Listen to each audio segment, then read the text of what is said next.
la famille, bienvenue sur Animood, j'espère que tout le monde va bien. On se retrouve aujourd'hui après une énorme vague de chaleur qu'il y a eu sur tout le pays, là il y a quoi, quelques jours actuellement, même une semaine au moment où la vidéo sort, même 2 semaines.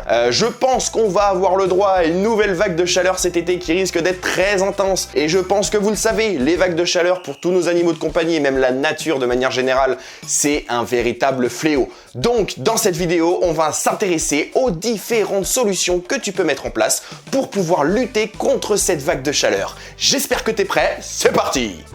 Pour commencer cette vidéo que j'ai découpée en différentes parties, on va essayer de s'intéresser un petit peu à tous les animaux. Dans un premier temps, on va s'intéresser à l'aquariophilie. On le sait tous, la chaleur et l'aquariophilie, les deux là, ça va pas très bien en couple. C'est pas deux choses qui s'accordent réellement.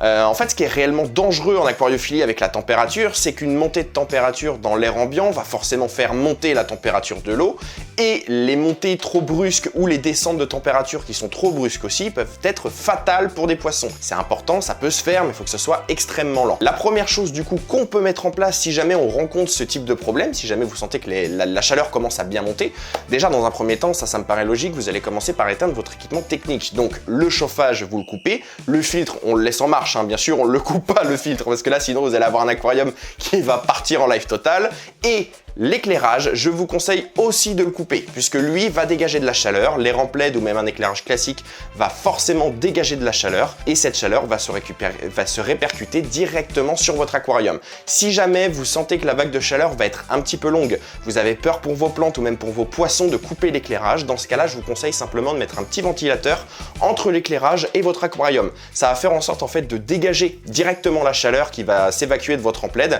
et faire en sorte que cette chaleur n'aille pas se loger directement dans votre aquarium. Si jamais il fait véritablement trop chaud, peut-être que vous avez un appartement qui va être sous les combles ou alors au dernier étage, un appartement qui va prendre la chaleur beaucoup plus que les autres et que vous avez une pièce qui va monter à 30 degrés ou plus, là, la mauvaise idée par exemple, ça pourrait être de vouloir prendre un pain de glace ou une bouteille d'eau glacée et de la mettre directement dans votre bac. Comme je vous l'ai dit au tout début, les poissons, ça leur est fatal un changement brutal de température. Il faut que ça se fasse tout doucement, même si vous voyez que votre eau elle est à 30, tant pis, vous n'allez pas avoir le choix que faire baisser votre température tout doucement. C'est pour ça que c'est important déjà de commencer les actions qui sont à mettre en place bien avant d'arriver à 30 degrés. Si déjà vous sentez que votre bac il arrive à 26-27, commencez déjà à mettre des actions en place. Si jamais vous voyez que votre pièce monte énormément en température du coup, et que vous avez donc pas le choix que d'investir dans du matériel technique, parce que là ça va être le cas, vous n'allez pas avoir le choix d'investir dans du matériel pour faire baisser la température de l'eau, vous allez avoir deux solutions. Soit vous utilisez un groupe froid qui va venir récupérer l'eau de votre aquarium, la faire passer dans une machine,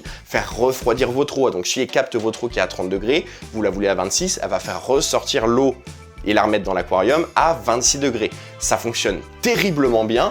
Le problème de ça, c'est que forcément pour faire du froid, il faut faire du chaud. Je ne vais pas vous expliquer comment fonctionne une climatisation, c'est pareil pour tout, c'est une règle, elle est incontournable celle-ci, donc il n'y a pas le choix. L'eau qui va arriver dans la machine elle va refroidir l'eau, mais elle va expulser de l'air qui va être chaud, et l'air qui va expulser va être dans votre pièce. Donc vous allez avoir un aquarium à 26 degrés et une pièce qui va être à 35 degrés, un véritable enfer. Ça peut être très utile dans certains cas, mais quand vous êtes dans votre salon par exemple, c'est une mauvaise idée, je vous le dis direct. La meilleure solution pour moi, ça reste d'investir dans une climatisation mobile. Je vous dis pas d'aller prendre une clim qui va coûter 800 balles et de la foutre dans votre appartement. Si vous voulez le faire, allez-y, faites-le. Mais une clim mobile qui va vous coûter à peu près 2 à 300 euros, ça fonctionne très bien. Vous la mettez, vous l'installez, vous l'allumez et vous faites en sorte que votre pièce soit à peu près à la température que vous souhaitez. C'est-à-dire que si par exemple il fait 35 degrés dehors, mettez à peu près votre température ambiante à 26 degrés, et si l'air ambiant est à 26, l'eau de votre aquarium sera autour de 26 degrés elle aussi.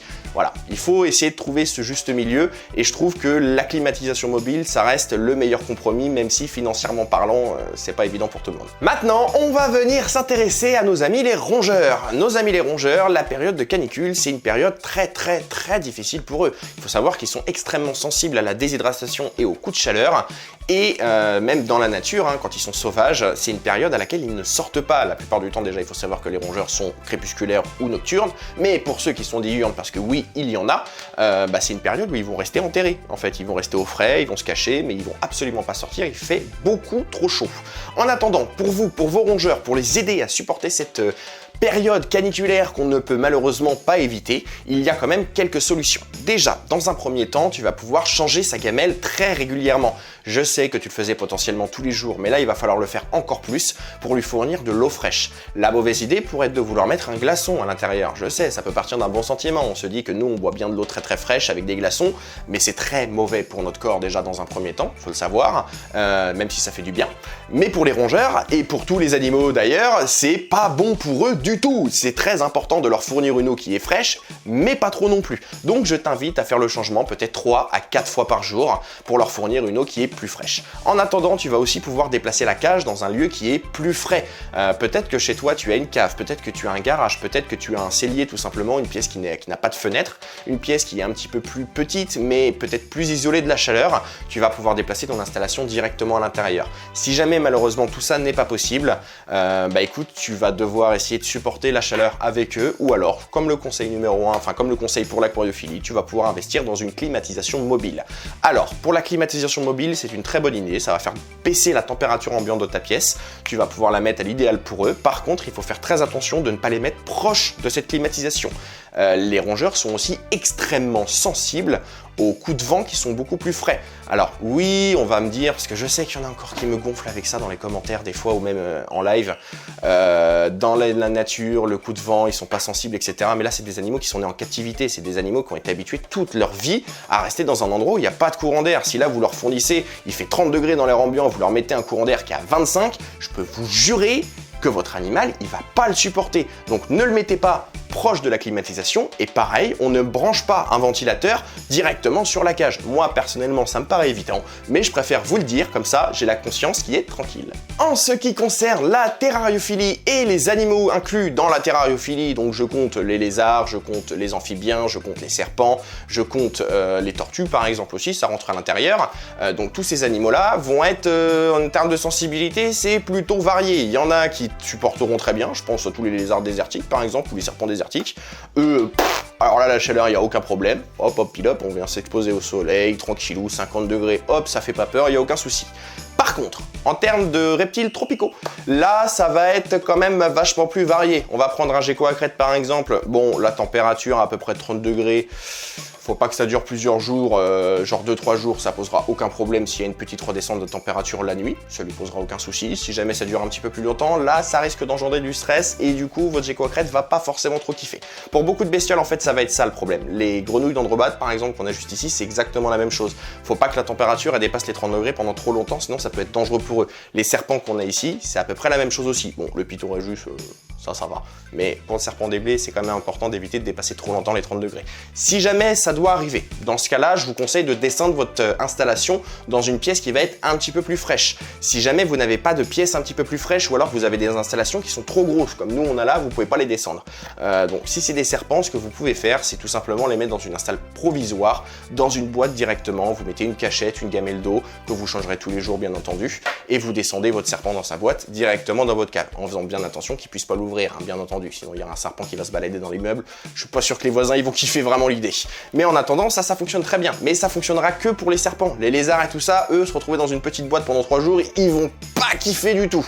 Ça va être un énorme stress pour eux, il faut surtout pas faire cette solution. Donc si jamais votre installation, comme nous, celle-ci là, c'est beaucoup trop gros pour pouvoir les descendre à la cave, ce que je vous conseille, si jamais vous avez des animaux qui craignent peu, mettez un coup de vaporisation plus de fois par jour. C'est-à-dire que si vous vaporisez une seule fois le matin et une seule fois le soir, faites-le un petit coup tous les 2 heures, mais un tout petit coup très léger, histoire de redescendre un tout petit peu les températures et que ce soit un petit peu plus supportable pour vos animaux à l'intérieur. Si vous avez des animaux qui sont plus sensibles, je pense aux uroplatus. Les uroplatus, il faut savoir, il n'y a pas que ces animaux-là, hein, et je crois que la couleuvre de jade aussi, elle, c'est assez fatal la chaleur. Ça, c'est des animaux... on va dire que passer les 30 degrés, c'est mort subite directe. C'est-à-dire que tu avais une bestiole, 30 degrés, il n'y a plus de bestiole. Tu vois, c'est fatal, genre fatal. Fatality.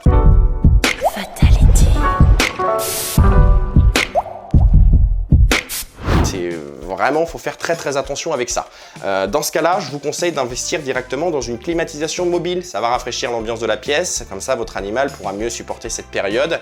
Même le coup de vaporisation à l'intérieur de ces terras plusieurs fois par jour, ça ne fonctionnera pas. Il va vraiment falloir redescendre la température extrêmement bas. même le cool... Alors, ce qu'il existe aussi un autre matériel, c'est vendu par Zomed. Ce produit-là, donc c'est vendu par Zomed, il a été testé d'ailleurs par Reptilis. Moi, malheureusement, j'ai pas du tout pu le tester encore. Je pense que j'investirai peut-être l'année prochaine, je sais pas encore. C'est vendu donc par Zomed, c'est un produit, je sais plus, ça s'appelle Cool Master, je crois. Et en gros, ce produit-là, c'est une sorte de clocher comme un dôme. Je vous mettrai une image juste ici là. Un dôme où vous mettez une ampoule à l'intérieur, ça ressemble un petit peu à ça. À l'intérieur, vous allez mettre de l'eau, ça va avoir ventilé. L'eau qui va s'évaporer va être ventilée directement dans le terrarium. Et apparemment, selon la taille de votre terrasse, ça peut descendre au maximum la température de 12 degrés. J'ai pas pu le tester encore personnellement, donc je vais pas forcément m'avancer sur ce produit. Néanmoins, Reptilis l'a testé. Il a pu constater cette baisse de température, je lui fais confiance.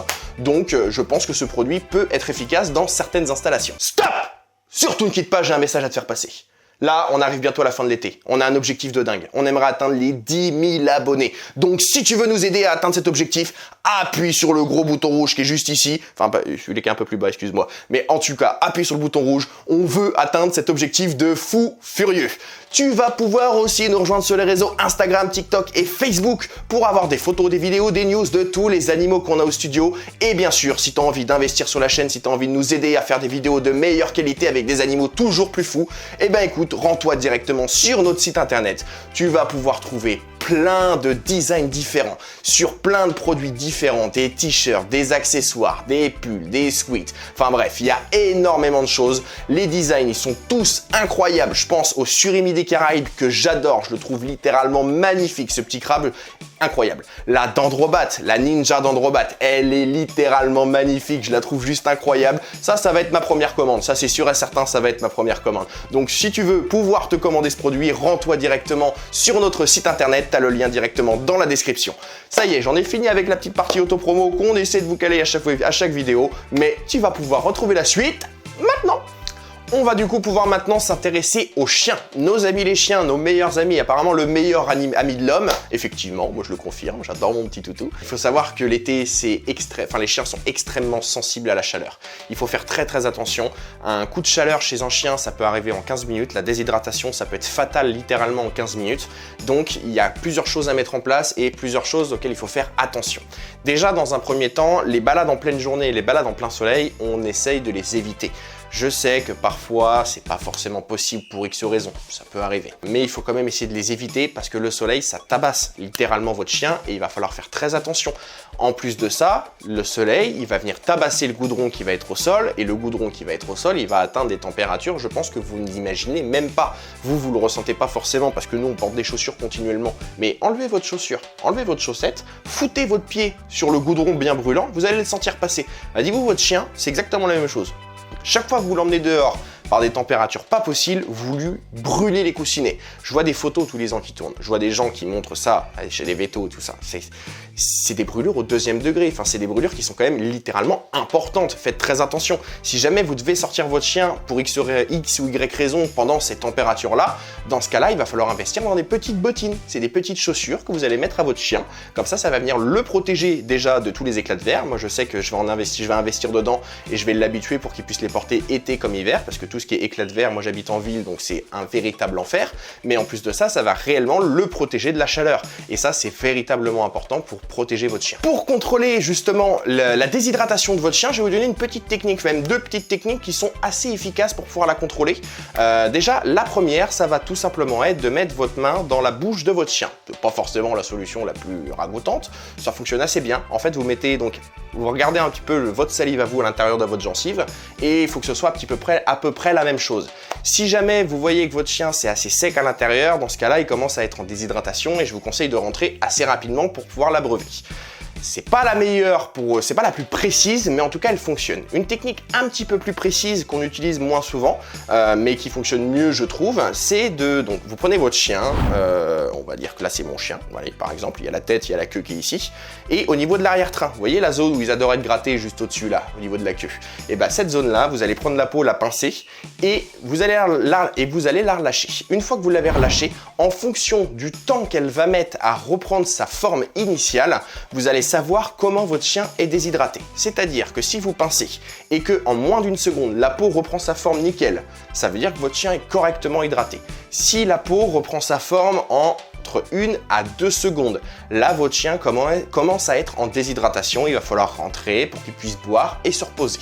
Si par contre, vous voyez que ça met plus de 2 secondes à se remettre en place, là, votre chien est en déshydratation sévère, il va falloir l'emmener immédiatement chez le vétérinaire. Vous ne pourrez strictement rien faire. Si vous rentrez chez vous, vous allez littéralement voir votre chien mourir en fait. Donc emmenez-le chez le vétérinaire, il commence à être en déshydratation sévère, il va falloir une assistance médicale pour pouvoir sauver votre chien. Si jamais vous voulez essayer de le rafraîchir vous-même, il y a quand même quelques petites solutions. Il existe des tapis rafraîchissants que vous pouvez faire vous-même ou alors acheter dans le commerce. Pour le faire vous-même, vous prenez une serviette, vous la mouillez, vous la posez au sol, votre chien va venir s'allonger dessus, ça va venir le rafraîchir. Sinon, il existe donc dans le commerce des tapis qui vont faire circuler de l'eau à l'intérieur qui va être fraîche et ça fonctionne un petit peu mieux. Et généralement, les chiens apprécient énormément ce petit tapis bien frais. Vous pouvez aussi prendre de l'eau et venir humidifier leurs coussinets et leurs truffes, puisqu'il faut savoir que chez les chiens, c'est par ces deux zones-là qu'ils transpirent. C'est par ces deux zones-là qu'ils viennent réguler leur température. Donc, ce sont uniquement ces deux zones-là que vous allez venir humidifier. La mauvaise idée, par exemple, si on veut essayer de rafraîchir son chien, ça pourrait être de venir l'arroser et le laisser comme ça. Voilà. Il faut savoir que chez le chien, il y a la baisse de sa température corporelle qui est plus lente que la montée de sa température corporelle. Donc, quand vous allez vouloir venir l'arroser, vous pensez que ça vous irait, donc vous allez rebaisser votre température, vous êtes rafraîchi, c'est bon. Mais pour votre chien, non, ce n'est pas le cas. Et ce qui va se passer, c'est qu'une fois qu'il va avoir les poils qui sont complètement mouillés, l'air qui va venir, le vent en fait qui circule, ne peut plus passer entre ses poils. Et en fait, c'est ce vent qui passe entre ses poils qui fait en sorte que votre chien n'attrape pas forcément de coups de chaleur. C'est ça qui vient le protéger de la chaleur en fait.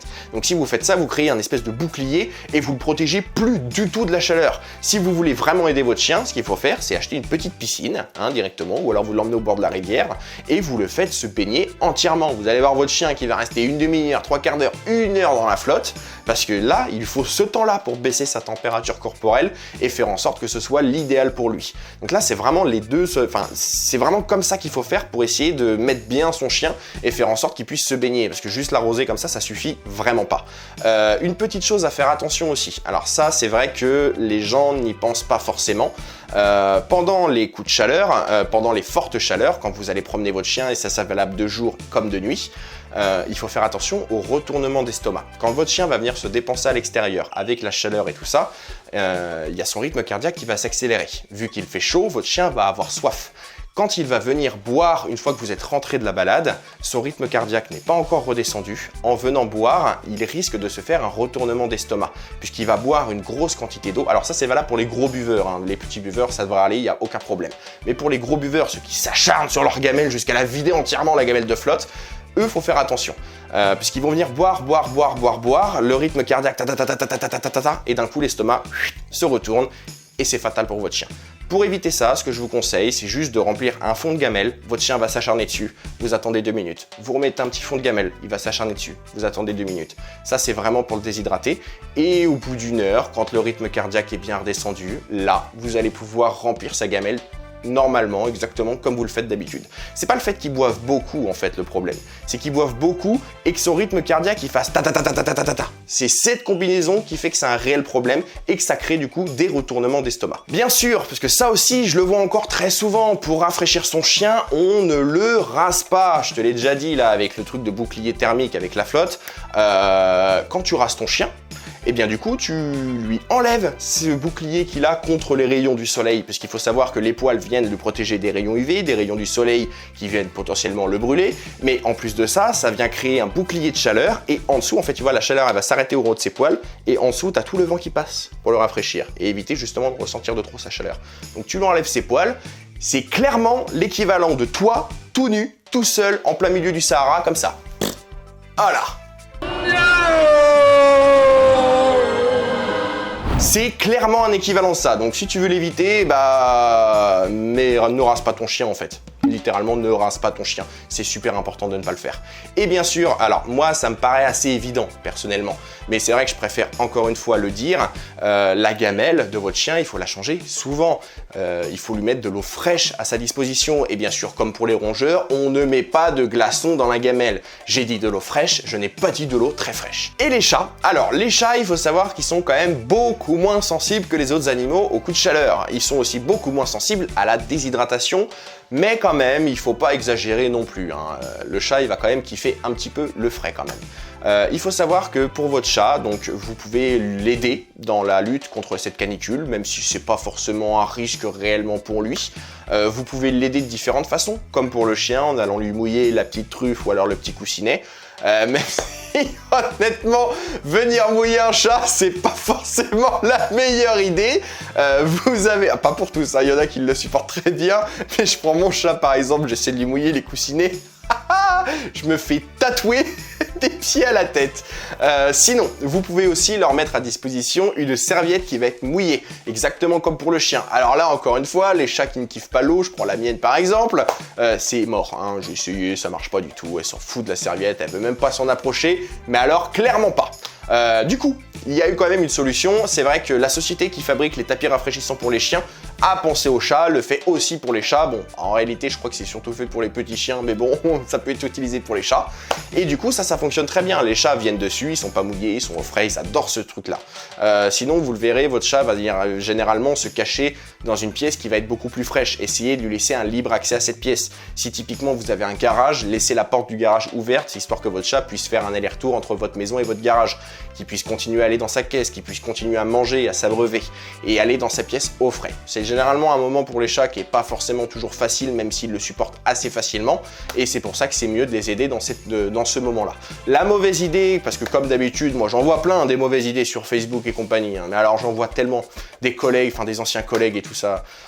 Bref, ne rasez pas votre chat. Les chats, c'est exactement pareil que le chien. Les poils ont exactement la même fonction. Ça vient faire une couche protectrice contre le chaud et contre le froid. Donc si vous lui rasez ses poils, déjà votre chat, il ressemble plus à rien. Chez Calban, il aime bien les chats, les sphinx, ça s'appelle les chats. Les chats sans poils. Voilà, les chats sans poils. C'est prévu. Mais en même temps, toi, t'as pas de poils non plus. Enfin bref. Les chats, moi je trouve que ça ressemble à rien. Enfin bref, on n'est pas là pour discuter matou, on est là pour discuter canicule. Et du coup, pour la canicule, eh bien les chats, vous allez pouvoir les aider comme ça. Du coup, en mettant un tapis rafraîchissant, en mettant une serviette humide, mais surtout en ne leur coupant pas les poils. C'est une très mauvaise idée. En plus, ça peut leur développer des maladies, tout ça.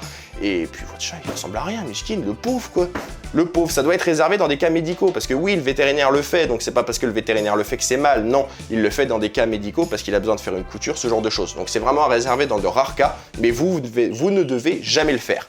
Vous pouvez aussi changer la gamelle très régulièrement. Mettez-lui une gamelle d'eau fraîche à disposition, comme pour tous les autres animaux, bien sûr. On ne rajoute pas de glaçons dans l'eau, mais bon, je pense que maintenant ça commence à me paraître assez évident et je pense que ça commence à paraître assez évident pour vous. En ce qui concerne les oiseaux, alors je vais pas vous donner beaucoup d'informations parce que j'ai pas les informations moi de mon côté, enfin très peu en tout cas.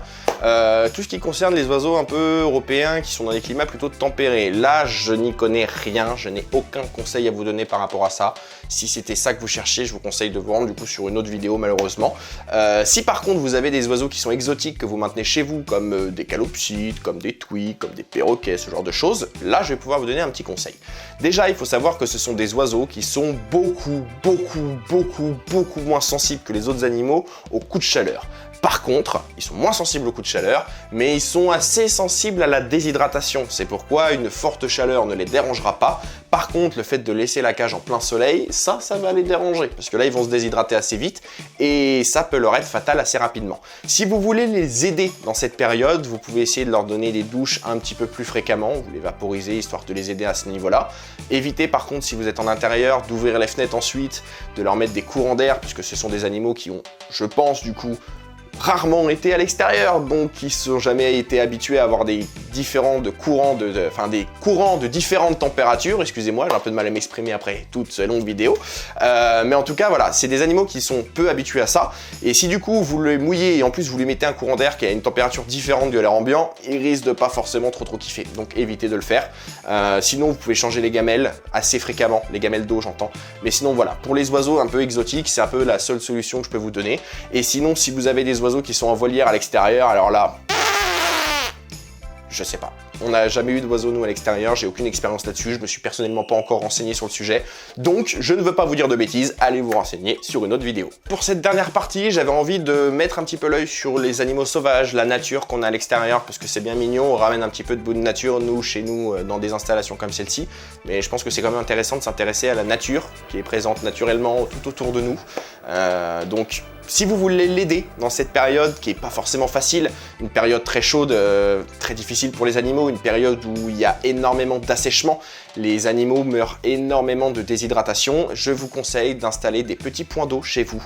C'est vrai que si on essaie de tous le faire un petit peu, ça pourra énormément aider les animaux qui nous entourent. Alors, si vous avez une maison, l'idéal, c'est vrai, c'est de mettre un gros point d'eau à disposition. Si jamais vous mettez un point d'eau qui est assez profond, je vous conseille quand même de rajouter un espèce de bâton qui va ressortir, qui va aller dans l'eau et qui va en ressortir.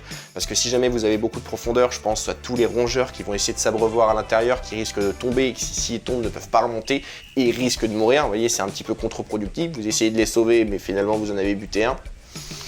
C'est pas ouf quoi, donc mettez juste un tout petit bâton, comme ça il va pouvoir grimper dessus, pouvoir ressortir et ça l'aidera énormément. Si jamais vous habitez en appartement, que vous n'avez pas de maison, même que vous n'avez pas de balcon du tout, et ben vous pouvez toujours mettre un petit point d'eau en bas de chez vous. Je vous assure que les animaux vont venir, même si c'est en bas de chez vous, qu'il y a énormément de passages humains. Les animaux vont venir, ils ont besoin de boire et croyez-moi, c'est une de leurs priorités principales. Petite astuce, si vous voulez kiffer un petit coup, je vous conseille d'installer une petite caméra proche de votre point d'eau qui va filmer justement ce point d'eau. Ça vous permettra de pouvoir voir tous les animaux que vous avez autour de chez vous et venir les voir s'abreuver. C'est toujours un moment plutôt sympathique et ça vous permettra vraiment de découvrir toute la faune que vous avez autour de chez vous, car je suis sûr et certain que vous ne vous doutez absolument pas de tous les animaux que vous pouvez avoir autour de chez vous. Un énorme merci la famille d'avoir regardé cette vidéo. Je sais pas si tu as pu t'en rendre compte depuis le départ, mais waouh, moi j'ai eu très chaud, je t'avoue que je peux me voir dans mes mains. Oh miroir, joli miroir, dis-moi qui est le plus beau. C'est pas moi. Enfin bref, la famille, vous n'oubliez pas que vous allez pouvoir vous abonner à notre chaîne et pouvoir nous aider à atteindre notre objectif dingue de 10 000 abonnés avant la fin de l'été. Ça arrive d'ailleurs très vite. Tu vas pouvoir nous rejoindre sur les réseaux Instagram, TikTok et Facebook comme d'habitude pour avoir des vidéos, des photos de tous les animaux qu'on a au studio. Et moi, je suis toujours aussi pressé de te retrouver dimanche prochain, 11 h dans une semaine. C'est toujours le moment d'attente qui est toujours le plus long, mais je suis ultra pressé. C'était Matt sur Animood. Je vous fais des bisous. Ciao!